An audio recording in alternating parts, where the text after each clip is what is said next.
Thanks for tuning in today. I'm joined by Amy Bach, a consumer advocate who's the executive director of the National United Policyholders nonprofit organization. And she and I are going to take a deep dive into what lawmakers are cooking up on property insurance during a special session. Stick with us, you don't want to miss it.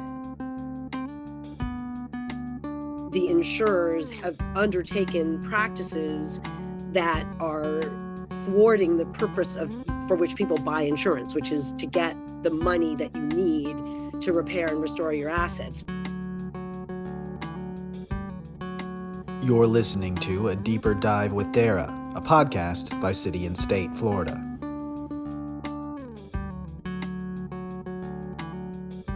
Hello and welcome to A Deeper Dive with Dara Cam. That is me, senior writer at the News Service of Florida. And today our special guest is Amy Bach, executive director of United Policyholders and also the founder of United Policyholders, a nonprofit organization, a national nonprofit organization aimed at helping consumers sort out insurance issues. Thanks so much for joining me today, Amy. It's a pleasure to be with you, Dara. So we are recording this now. Here, I'll give away the deep, dirty secret. We're recording this actually before this special session took place, but it will be coming out after the special session takes place. So what we will be doing is we'll be talking about some of these insurance issues without getting into all the nitty-gritty details of what the legislature is doing, but we have an outline of what they're going to do that they released when they issued the proclamation for the special session. As a homeowner in Florida, and everybody knows we've got problems with a capital P, and that rhymes with, or with trouble with a capital T, and that rhymes with P, and that stands for property insurance in Florida. Yeah. One of the things that the legislative leaders and property insurance lobbyists have maintained for many years now is that litigation is the cause of all these problems. And I wanted to get your perspective on whether you think that's accurate or not. I don't think it's accurate. I think that litigation may be a problem. It may be a factor. But it's coming from bad claim handling and unfair practices. Having worked with disaster survivors now for over 30 years, there's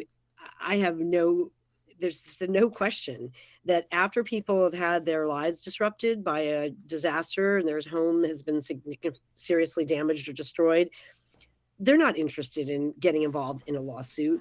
They're not interested in hiring a lawyer. They're interested in getting their home repaired, getting back into their home, or rebuilding a home if their home has been destroyed. I have had so many conversations over the years with disaster victims where I have said, they'll come to our organization and they'll say, I don't think my insurance company is treating me fairly. And we'll say, well, try this, try that. We have sample letters. We have a whole really robust library. We say, go to your state insurance regulator and see and file a complaint and work with them to get the insurer to do the right thing. And if those things don't work, then your next step is to retain an attorney, a policyholder attorney. And almost every time you have that conversation, people say, oh, I don't want to do that. Right. So it is my very firmly held belief that a big part of the reason people are hiring lawyers in Florida is because the insurers have undertaken practices that are thwarting the purpose for which people buy insurance, which is to get the money that you need to repair and restore your assets. What insurers have been doing, it feels like a menu of strategies prescribed by McKinsey. This came out in the 90s. How do you use claims as a profit center? You cultivate experts that will say what the insurance company wants them Right. to say. Cultivate experts that are going to say this was pre-existing, or for a home claim, this is water, Water, not wind. Right. right. Or so that's one. You cultivate stables of experts that are going to minimize the damage, or come up with reasons, write estimates, write reports that conclude that the damage is not covered. So that was sort of a textbook prescription that McKinsey gave to Allstate, and then a number of other insurers picked it up in the 90s. It got a big there was a lot of exposure about it, a lot of concern about it, but it is a legacy that is now with us. That, and also a lot of insurers have, as you know, have raised their deductibles. Right. Now the legislature earlier this year in Florida allowed insurers to do split deductibles. I mean, I'm a lawyer. We talk about, like, if I was good at math, I would have gone to business school, right? Lawyers are not usually that good at math. Same People, here as a writer. right, people are not usually that good at math, okay? Regular people, right? So when you read, like, the legislation about the roof deductible, and you Oh, read it's no wonder that people are having all these disputes with their yes. insurance company. So I'm not saying there isn't some profiteering by some personal injury law firms in Florida. I cannot argue that. I mean, the statistics are quite not only are they a little eye-popping about the number of lawsuits, but also, you do hear the stories about lawyers that are going for these sort of volume, hoovering up clients, Right. going in, scaring people, knocking on doors. I know that is happening. But that is not, I mean, the legal system has ways of filtering out frivolous claims. I believe in the legal system. I don't believe that depriving Florida residents of their legal rights to hold insurers accountable is a good idea. And I'm very nervous about what the legislature is going to do. Yeah. So there's a lot to unpack there, Amy. I think one of the things that seems really sort of top of mind to me is we have a legislature that is controlled by Republicans. The governor's obviously a Republican. The chief financial officer, who plays a role in insurance regulation, not regulation, but who plays a role in, Yes. is a Republican. And they've been on a crusade to against the trial bar for many, many years here in Florida. So it seems at times as though lawyers are the scapegoats for a lot of other problems, which is, in the insurance industry, is a very, very complicated industry. And I'm not an expert at it, but I know enough about it to be a little bit dangerous, and very complicated. And it seems like, to me, overly simplistic to say, oh, it's because we've got all these lawsuits, because it can't be just the lawsuits. I had on my podcast Amy Boggs, an attorney. I know her. Okay, well, she was telling me, this was right after Hurricane Ian, Hmm. and she told me that she had a client who was told over the phone after Hurricane Ian that their claim was denied because it was water damage, not wind damage. Over the phone. They had not seen any No pictures. one No, has even seen it, no, right? But no. I mean, yeah. I mean, this is the problem, Dara. Like, here's my organization. We're a national organization, but we're based in California. We don't have a hugely high profile in Florida, but we've been working in Florida since Andrew, since Hurricane Andrew in Right. 1992. So we've got a lot of partners there. A lot of I have a very good relationship with David Altmeyer. I have a lot of respect for him, but I think that it is ground zero for everything that's going wrong in the property casualty industry. And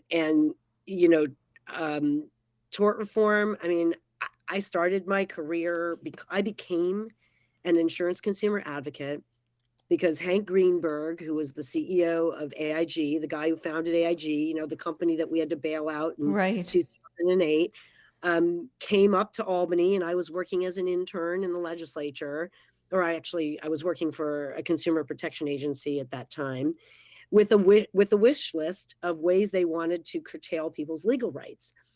And there's all these frivolous lawsuits, he said, and the governor created a task force. This is in the 90s. So the governor created the 80s. The 80s. So tort reform, insurance companies peddling tort reform as a profit boosting strategy has been going on for it's part of their business model. Right. Because when you think about what are the things that can prevent an insurance company from abusing its power, right? They have a tremendous amount of power, right? We have to buy, if you have a mortgage, right? Buy it. I mean, you should buy it anyway. Insurance is a great system when it works. The problem is that we're really seeing it breaking down, partly because of climate change. And I think also just sort of, it's just gotten way too complicated. I think InsurTech and, artificial intelligence and modeling and all the private equity money that's gone in, all the players now have gotten us farther and farther away from the indemnification principle, which is which underlies insurance, right? It's supposed to put you back where you were before a loss. Right. And it's just, you look at when I look at the complaints that are coming into my organization from Hurricane Ian impacted property owners, it's pretty textbook. You can see it. That's why I brought up the McKinsey prescription. You can see what's happening. It's what Amy told you. It's finding excuses to avoid paying, right? Which is it's just the opposite of what they should be doing. And, I've been saying for years, it's like, okay, if you don't want to sell full coverage anymore, if you don't want, then stop advertising it, then stop telling people, then tell people what you're selling. So one of the things that I've heard maybe coming down the pike again, forgive us listeners, because we are a little head of the curve. We'll talk about reinsurance in a moment, but we were talking about the claims, the bad faith. Right. And my understanding is that the legislature is considering a proposal that would require you to prove a breach of contract before you can pursue a bad faith claim. You're looking, you can't see her, kids, but she's looking at me kind of a little bit stunned. I'm not sure. But so what are your thoughts about that kind of a arrangement? Well, just think for a second, take a step back and think about what people buy, or how insurance companies advertise what they sell, right? They don't say, we sell you a contract written by our lawyers and every word in that contract matters, so you better read it before you buy it. Which, by the way, if they said that, they'd never sell insurance at all. Right. Number two, they don't even give you the policy usually before you've already bought it. It's true. And number three, judges can barely understand insurance policy language, especially today. So I think, that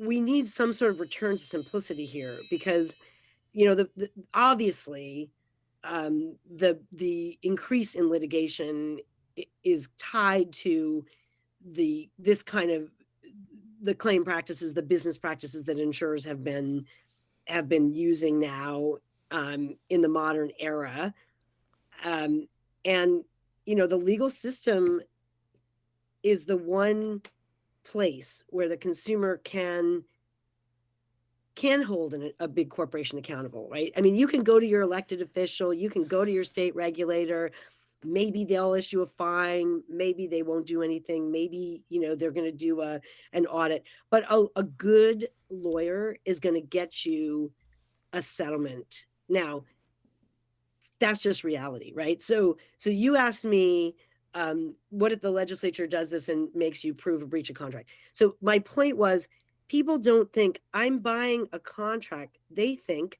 I'm buying financial protection. I'm Right. buying peace of mind. I don't think people should have to prove a breach of the contract. I think people should be able to have a reasonable expectation that if they have spent their money, they've invested in this product, that product is going to put them back where they were. Now, if it's not going to put them all the way back, okay, then say that. Then say this is limited financial protection. But Right. where all the fighting is now it's gotten, I mean, to think that a consumer is going to be able to prove breach of That's what I contract was just going to ask you. before they can, so what is bad faith? Bad faith is you treated me badly. You deprived me of the benefits of the bargain we made, right? The bargain we made was if something bad happens to me, you, the insurance company, are going to make it better, right?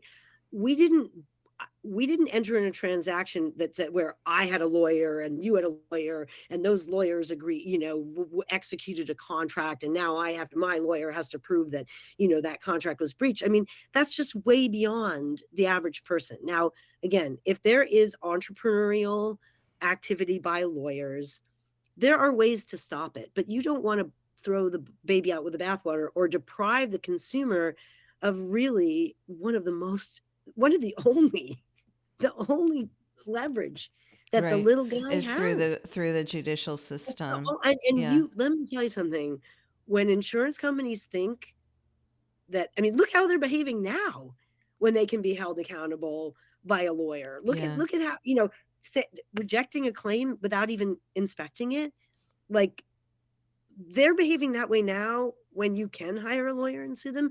Just imagine how they'd behave if they knew that there is nothing you could do to fight back. I mean, that's the thing that really makes me the most nervous. Listen, I can't stand it when I see those billboards and 1-800-INJURY. Yeah. I can't stand that. That to me, that's like such an unhealthy part of our economy. I don't like the idea that the litigation system is a lottery or that people can get rich, and I hate that. Right? I think most of us feel that's not healthy.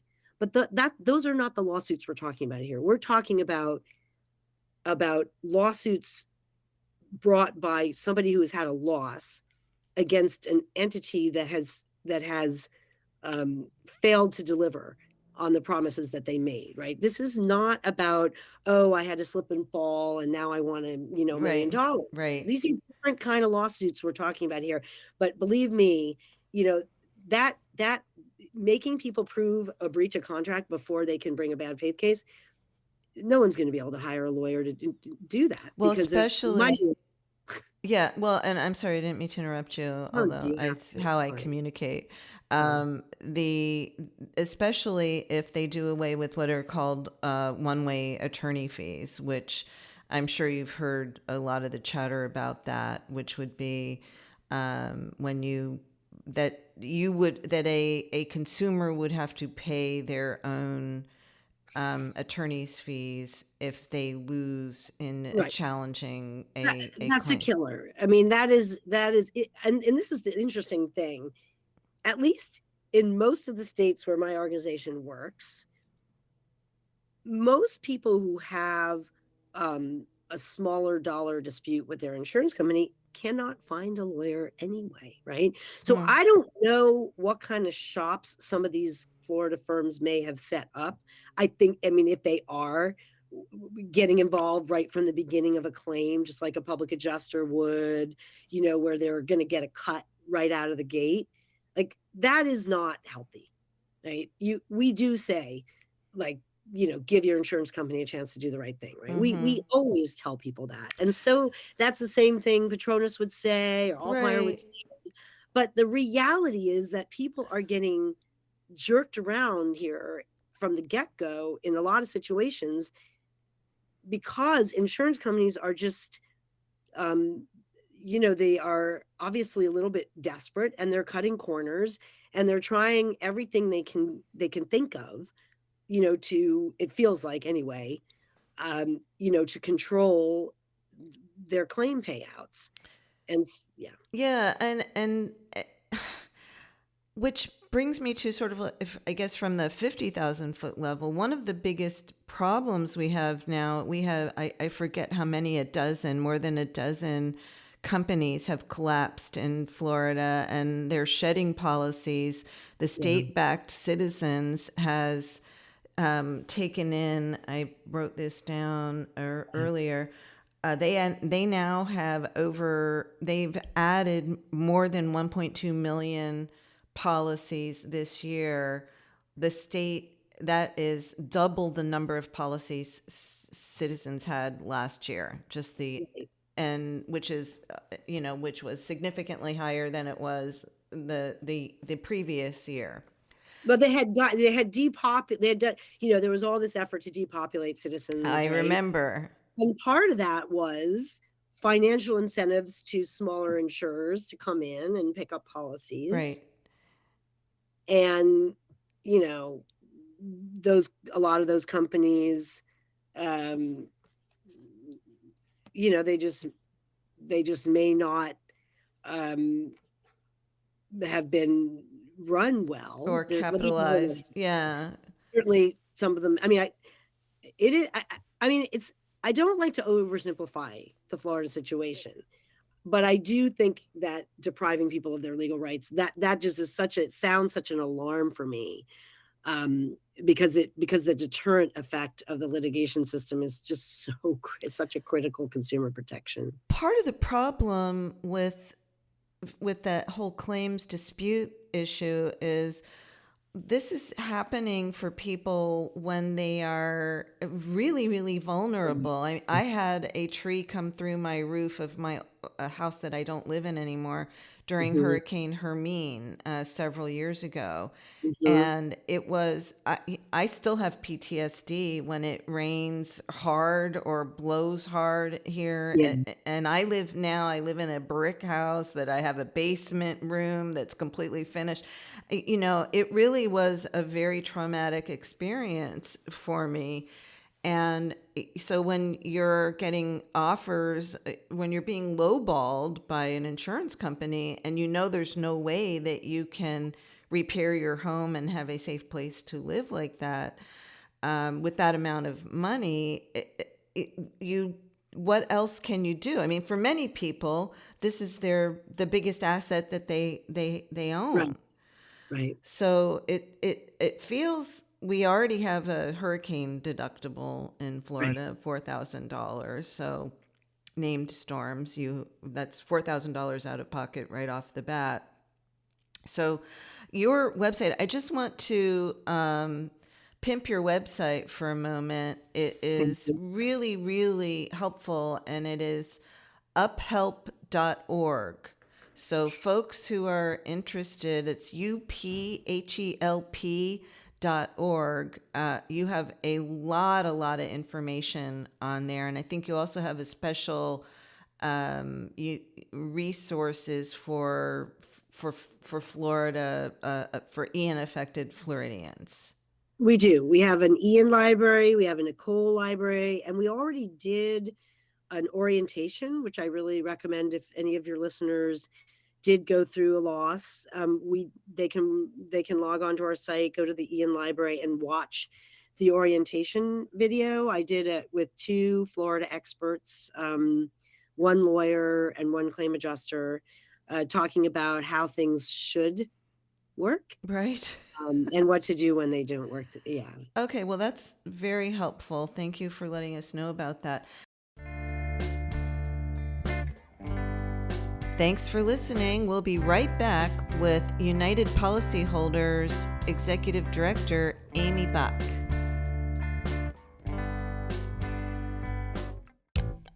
Here at Deeper Dive, we want to hear from you, the listeners. We invite you to send your questions, comments, and feedback to our mailbag. You can reach us at deeperdive@cityandstatefl.com. That's deeperdive@cityandstatefl.com.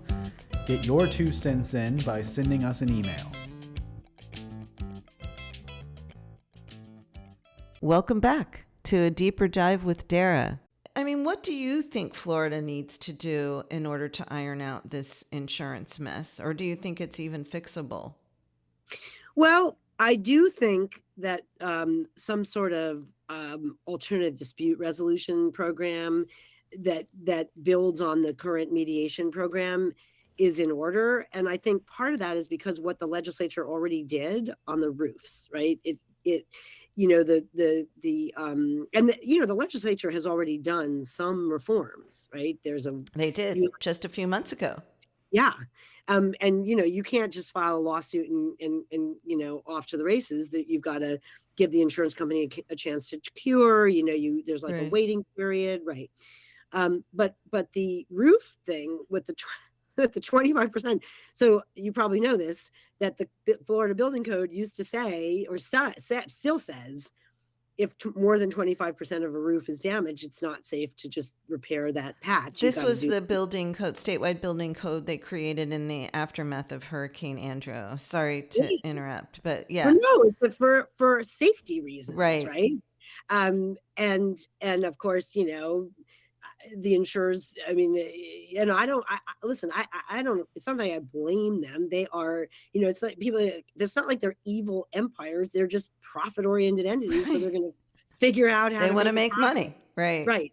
Right. So I mean, some people see it differently, but I do know there's a lot of good people in the insurance business. But I think, I heard this a lot. Oh, we can't be paying for, somebody to have a new roof every year, every 2 years. It's like, okay.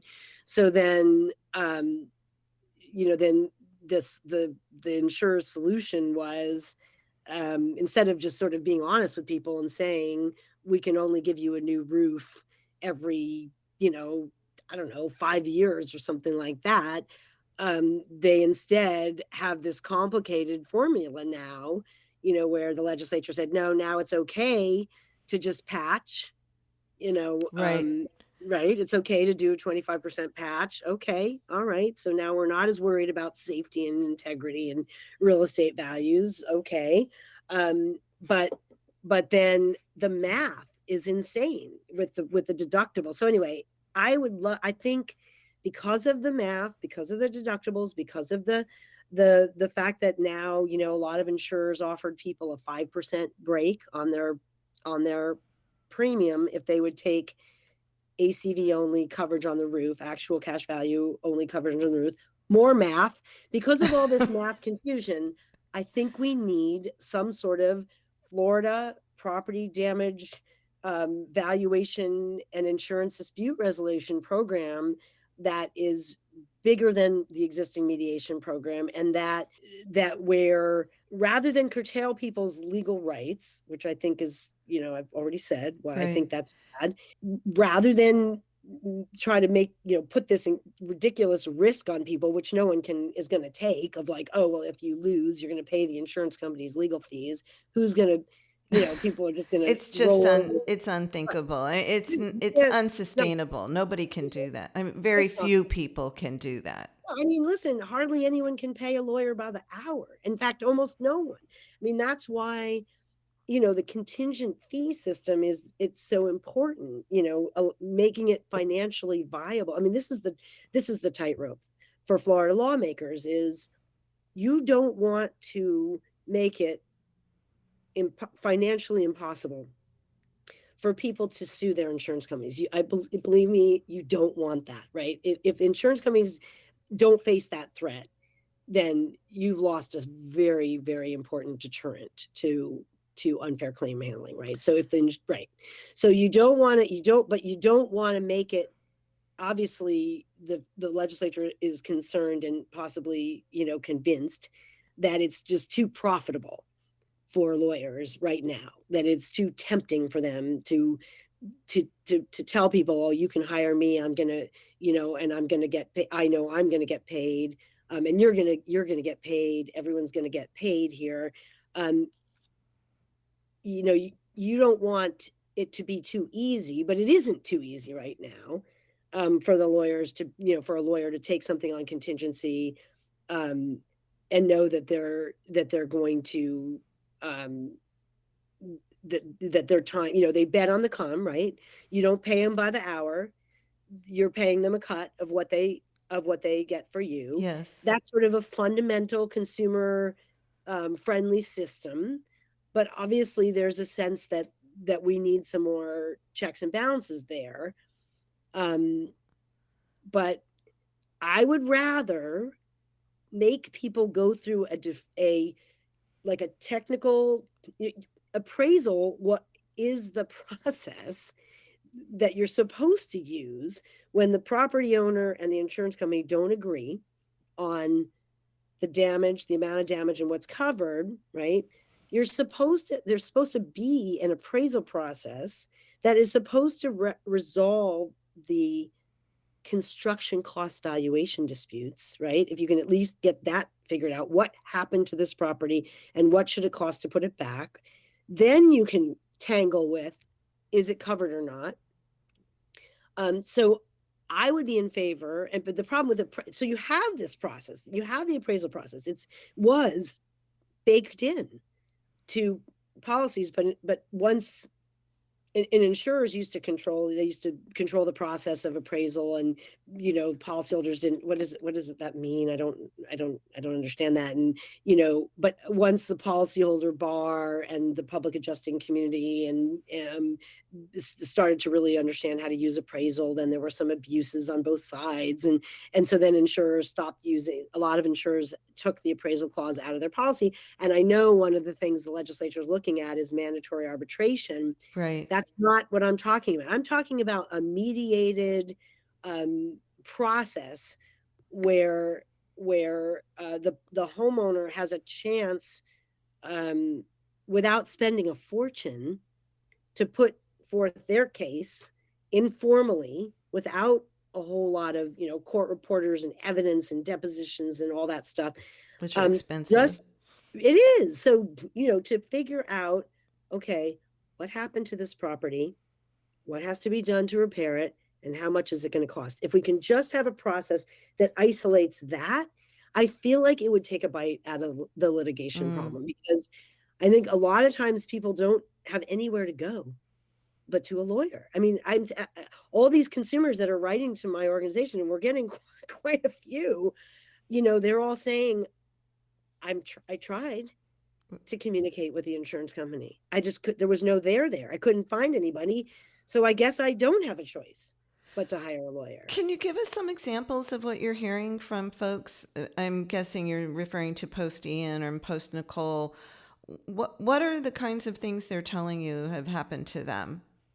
Well, we're hearing a lot about, like there's a company called JS Held that is a construction estimating company that works only for insurance companies. And we're hearing insurance companies are using them instead of their own adjusters. Oh. And then of course they're very slick. Then they lowball.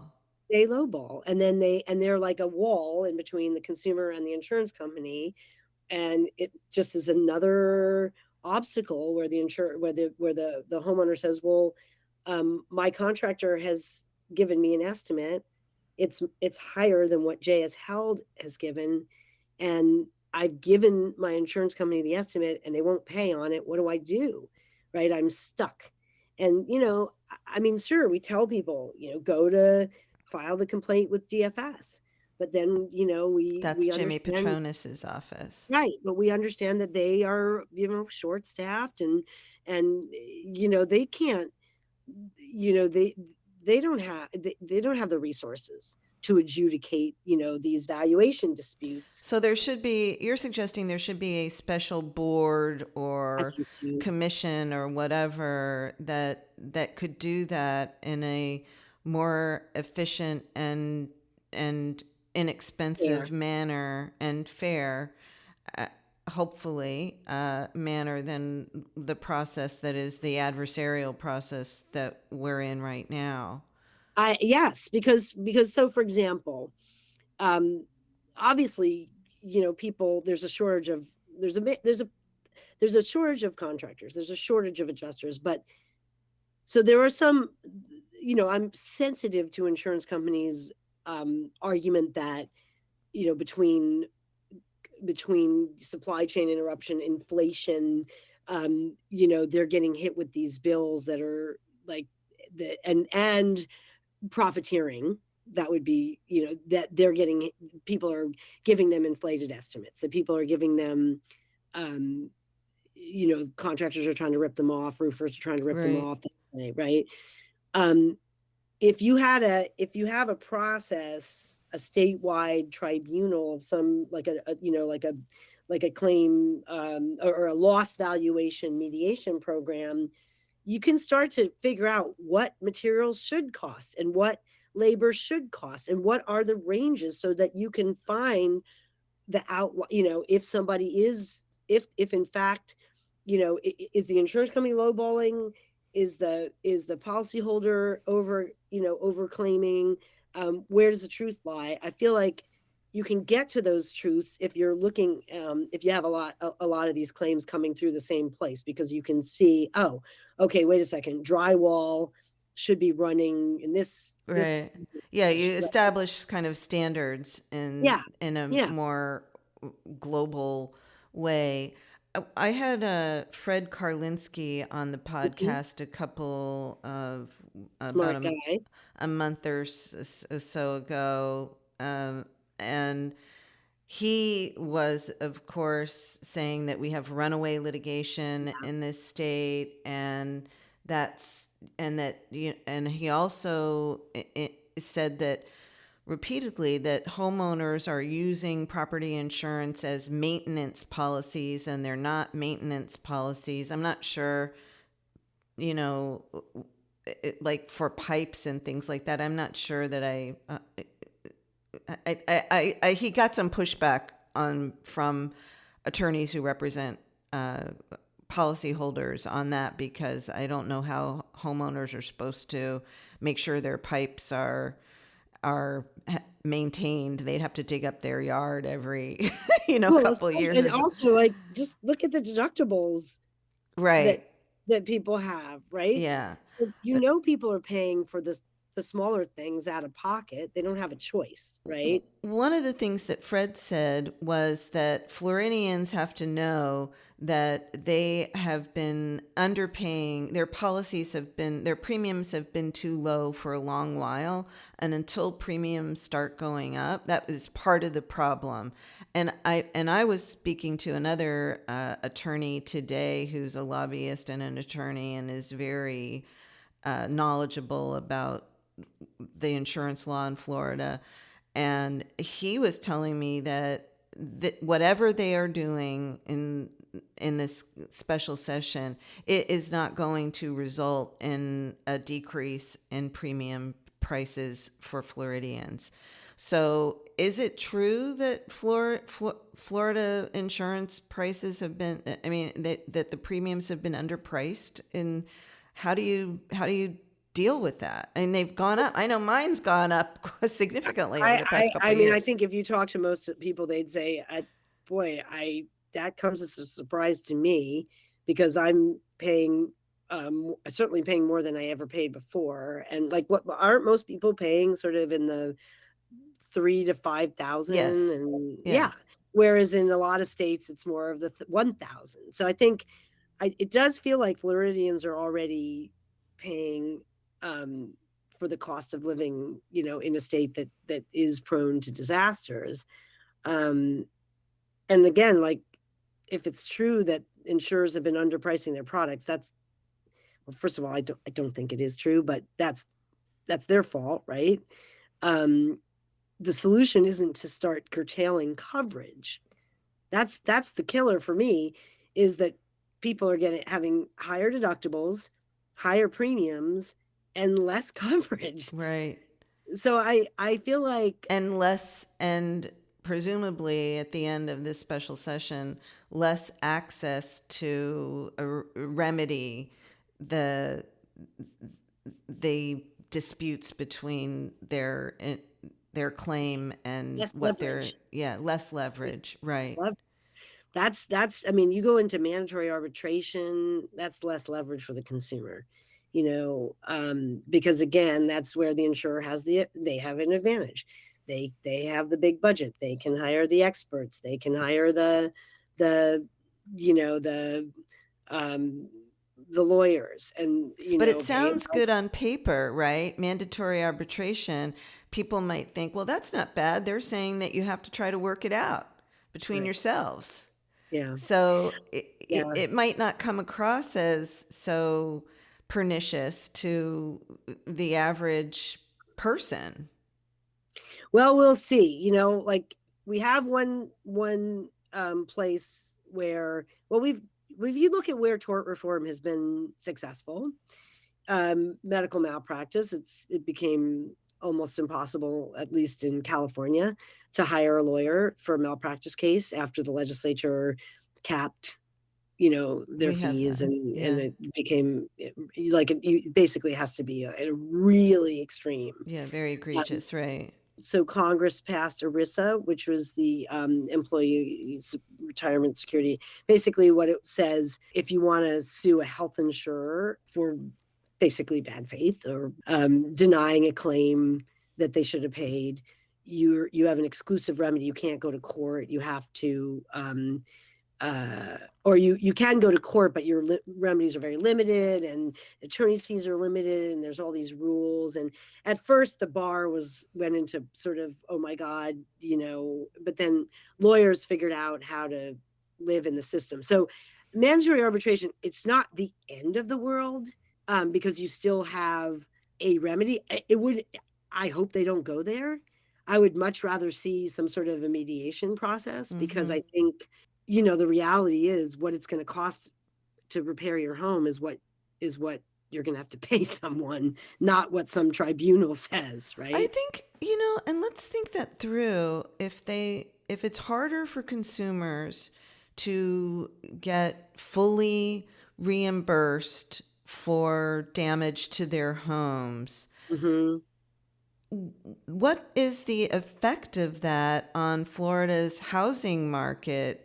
And what is the effect of that on, like you mentioned, real estate values? People are going to have to be taking out loans. I mean, not everybody has tens of thousands of dollars at their disposal for these kinds of disaster-related crises.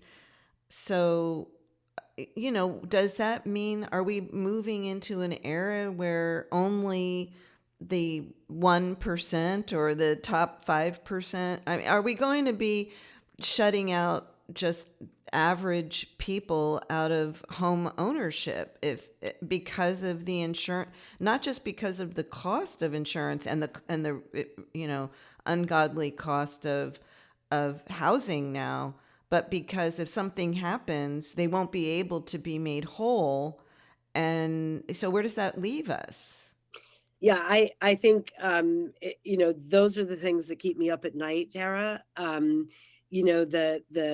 The fact that because my organization has been doing a project with Fannie Mae, and we do a lot of like right now we're looking at why is the coverage that's available to manufactured homeowners so crappy, and why do so many manufactured homeowners, of which there are many impacted by these last two hurricanes, come up short. And I think Fannie Mae, they hold the majority of the mortgages in the country. And I think they're worrying. I know we are, because, of course their charter from Congress is, to promote home ownership. Right. But people will say, oh, it's, people are living in harm's way. They're choosing to live in harm's way. In Florida, you hear this all the time. Oh, these people get blown away and then they rebuild, and they get blown away again, they rebuild. These issues are complicated. And at the end of the day, we need to re-simplify the insurance product, because people, if they can get back on their feet if they have some help and some money, and they don't necessarily have to have every dollar of the fix covered by their insurer. But when they have to spend a year fighting, and when they have to hire a lawyer, and they have to, or a PA, and they have to get into this, and then their house sits there with the tarp, things just get worse, right? So we have to somehow get back to a system where if I've bought insurance, and it's a little bit like with the flood program, the most you can get is 250,000, right? Or like with the insolvency fund, the most you can get with these funds where the insurer goes bankrupt, your insurer goes bankrupt, is like 500,000. So if that's where we have to go, I'm okay with that in a way, right? Meaning that what I'm not okay with is the fiction that insurers are selling, and then the reality of what they're delivering. That is just not, it's just not working. And we're out of time. Actually, I think I've got to jump. But we didn't even get to talk about reinsurance. Florida's got some very good things underway. The Florida Hurricane Cat Fund is a very good idea, and I think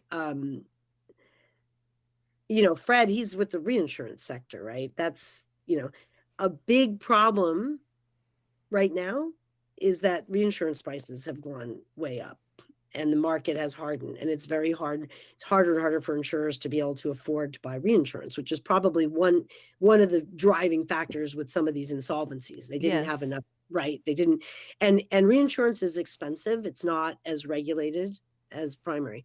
So I say keep your eye on that Florida Hurricane Cat Fund, because I think that and Citizens are kind of the future.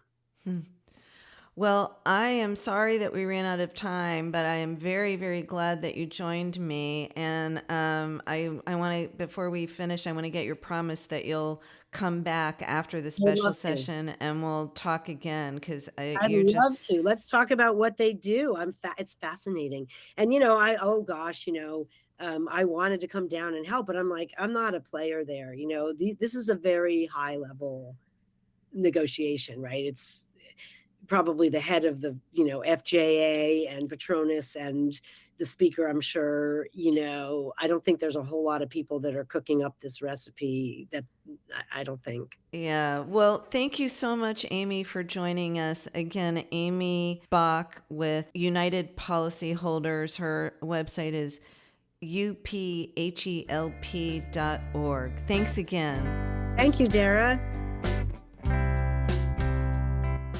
A Deeper Dive with Dara is a podcast by City and State Florida, hosted by Dara Cam, produced by Ryan Daly, and music for the podcast was recorded by Periodic Labs, LLC, and performed by Ryan Daly and Danny Reyes.